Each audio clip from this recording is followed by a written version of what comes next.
มึงสำเนียงเราสวัสดีทุกคนครับไก่เราได้ยินวันนั้นคุณเชียร์ปอหนูนะอันนั้นหอยเสียงปูเนี่ยก็มีกระต่ายปลาอยู่ตัวหนุกๆก็เลยเราแต่กระต่ายก็ใส่นะชีบวดตามมุมใหม่ก็มุกิเลอพายจนแต่อะไรฮันแน่แหละนะฮันแน่แล้วก็ซ้อนจังกันเลย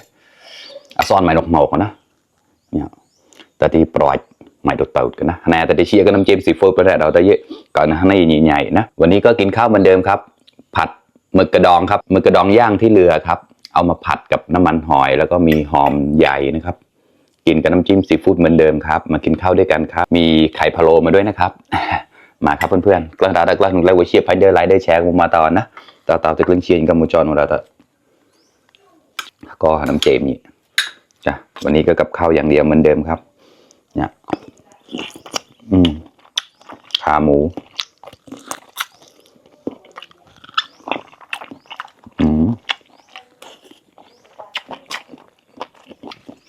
จะจุดน้ำจิ้มซีฟู้ดแบบนี้ครับมา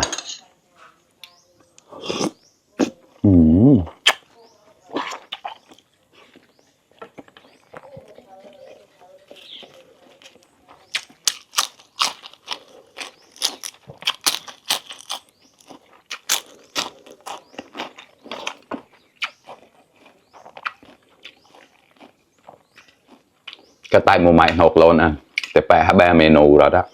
ปลาหมึกตัวหนึ่งทำได้2 เมนูเลยครับเมื่อวานกินเป็นย่างวันนี้ก็เป็นผัดครับนี่ครับแล้วก็ใส่น้ำจิ้มซีฟู้ดเจ้าชื่อน้ำจิ้มซีฟู้ดนะนะครับกล้ามาครับเพื่อน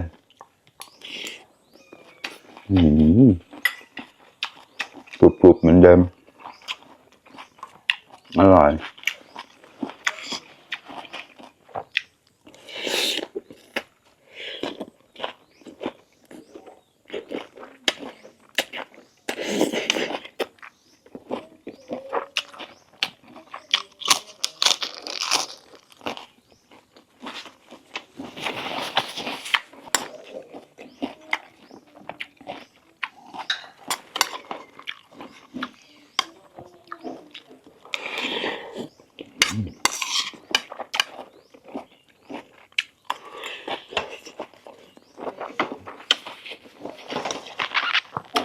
ไข่พะโล้ครับ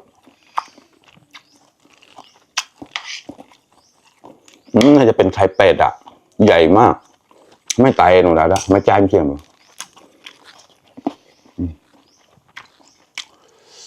นี่เลยครับกล้ามาครับเพื่อนๆ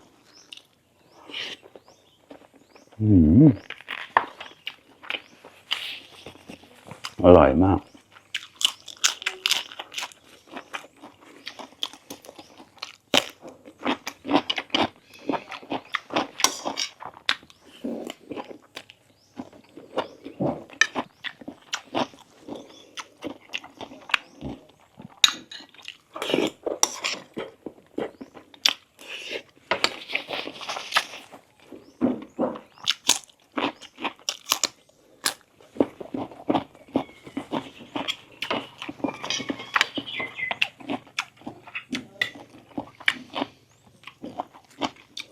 จะไตกับซ่อนกับรองโตบเราแล้วเราลึกได้สีเหมือนกันเลยครับปลาหมึกกับหอมใหญ่อะเลือกไม่ถูกเลยในเป็นปลาหมึกกับในเป็นหอมใส่ไปหมดเลยนี่ครับราดเลยครับกล้า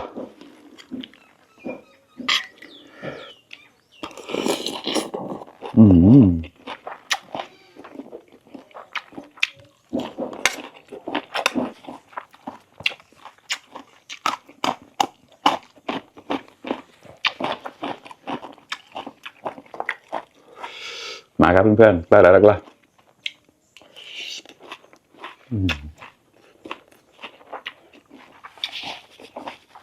ข้างในเราจะเกล็ดเราเยอะเฉียบมั้ยผัดเองนะครับเพื่อนๆ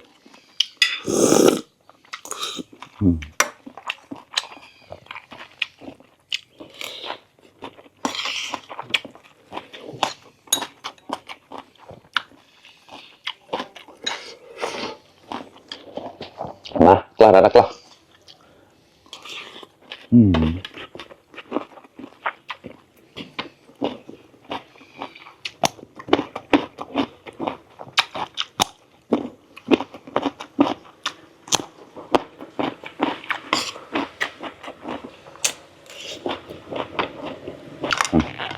ข่พะโล้เนี่ยมาเด็ดดิบ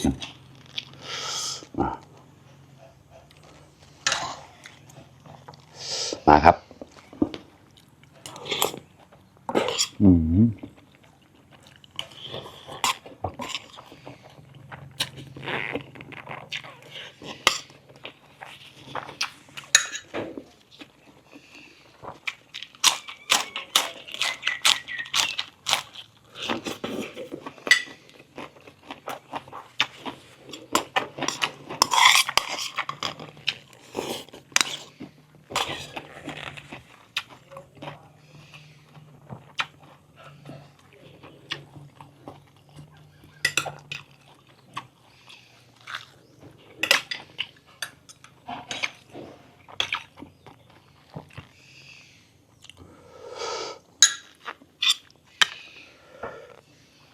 มาครับ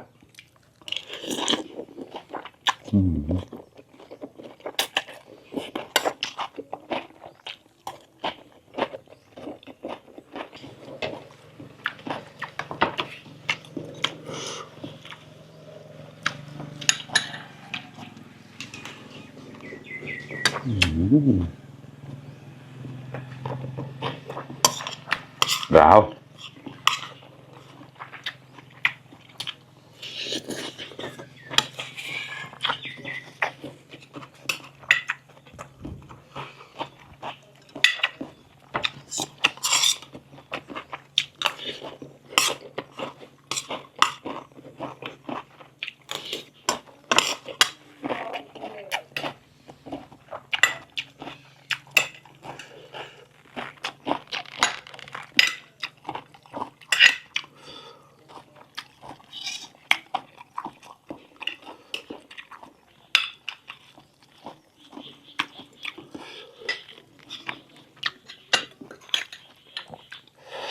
ลาดเหมือนเดิมเจ้าชินะช้ำๆครับมา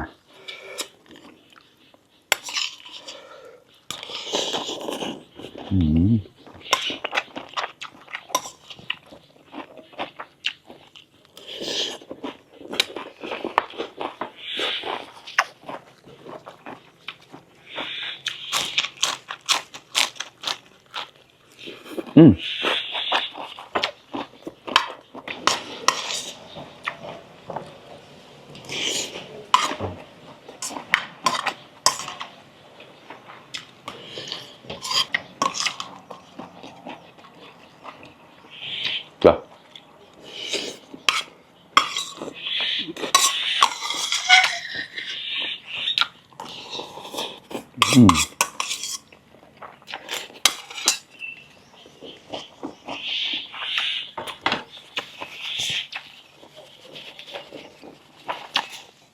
โอเคครับเพื่อนๆอิ่มไปอีก1 มื้อแล้วครับอร่อยมากๆครับผัดหมึกกระดองครับใส่หอมใหญ่นะครับ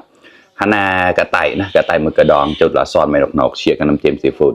เข้ามาขอบคุณเพื่อนๆที่เข้ามารับชมทุกคนนะครับฝากเป็นกำลังใจให้ด้วยนะครับพันเดอร์ไลเดอร์แชร์เนี่ยเราต่อแต่นมูชิบแล้วดีมันจะไม่เปิดอยู่นะเด็กกอมสอดสมออดเขา